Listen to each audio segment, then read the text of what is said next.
All right, let's check out what's making headlines in your newspapers this morning. Joining me is News 24 political editor Qaanitah Hunter. Ms. Hunter, thank you for your time. Always a pleasure talking to you. Let's first reflect on what the Pretoria News has in front of the newspaper there. DA ANC battle for Tshwane's soul. Quite interestingly, they spoke to Solim Simang, and he says, of course, that they're looking forward to a clear majority win within the city. But when asked about a possibility of a coalition, he said that what he's learned in the past is that, people make decisions based on moods. One moment they're in a happy mood, one moment they're not in a not so happy mood, and sometimes these mood decisions based on their moods don't make financial sense. What do you make of the story?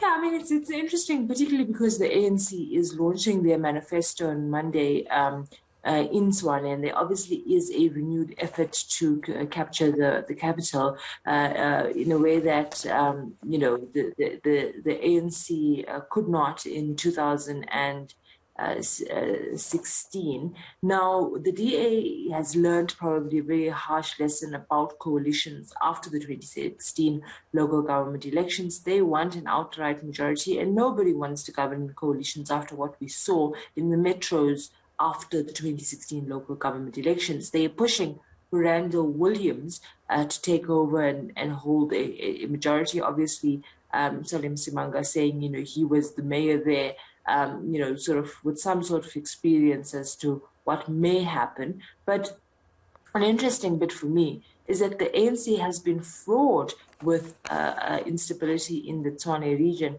So yes, while the ANC wants to put forward its best foot and launch its manifesto in this particular metro, at the same time there has been these ongoing clashes about lists prior to the list being submitted yesterday, and you see a level of instability.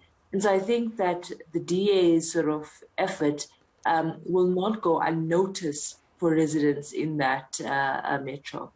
Now, should be an interesting one to observe there. But moving on to the Star newspaper, if I may, Alexandra burning as City Power removes illegal connections. I think City Power has quite a challenge here when it comes to Alexandra. In the past, they have, refrained from going into the township because of fears of safety for their employees. And yesterday proved that with, unfortunately, a fatality. One person shot dead, during the crossfire there. What do you make of this?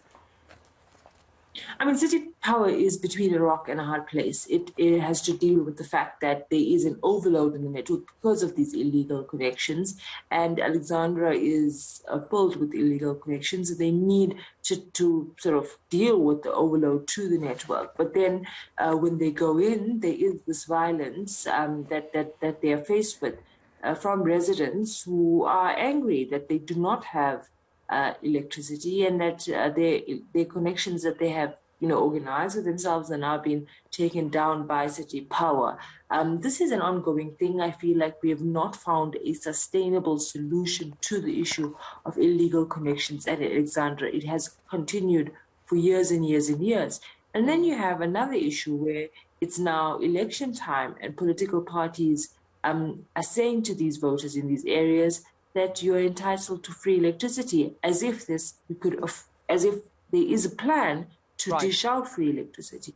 And so what happens then is you have citizens who believe that they're entitled to this, and then you have City Power, which is a state agency, unable to do its work.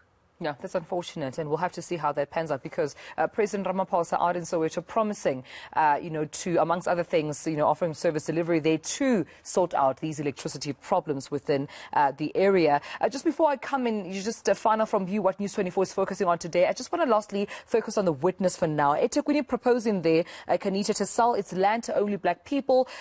We see here from Mayor Qaanitah justifying this, saying that it's aimed to address some of the racial imbalances from the past apartheid regime which caused this, but also here and there from Nicole Graham, DA's eThekwini caucus leader, saying that this would not benefit, poor black people, this policy that Mxolisi Kaunda speaks of.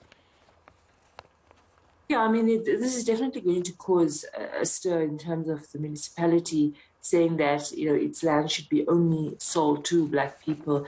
You can understand a sort of well-intentioned rationale to say, there needs to be some sort of, redistribution transformation in the municipalities' processes. But what you then have is the ANC's own policy of non-racialism. And that's where the DA sort of gets the upper hand to say, how will this be fair? How will this, sort of really benefit people?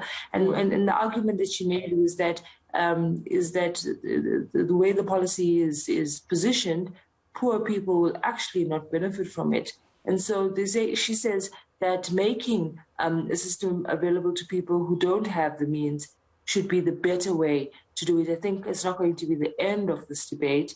And definitely, Mayam Kolisi Kaunda wants to make a bold political statement by this in the council.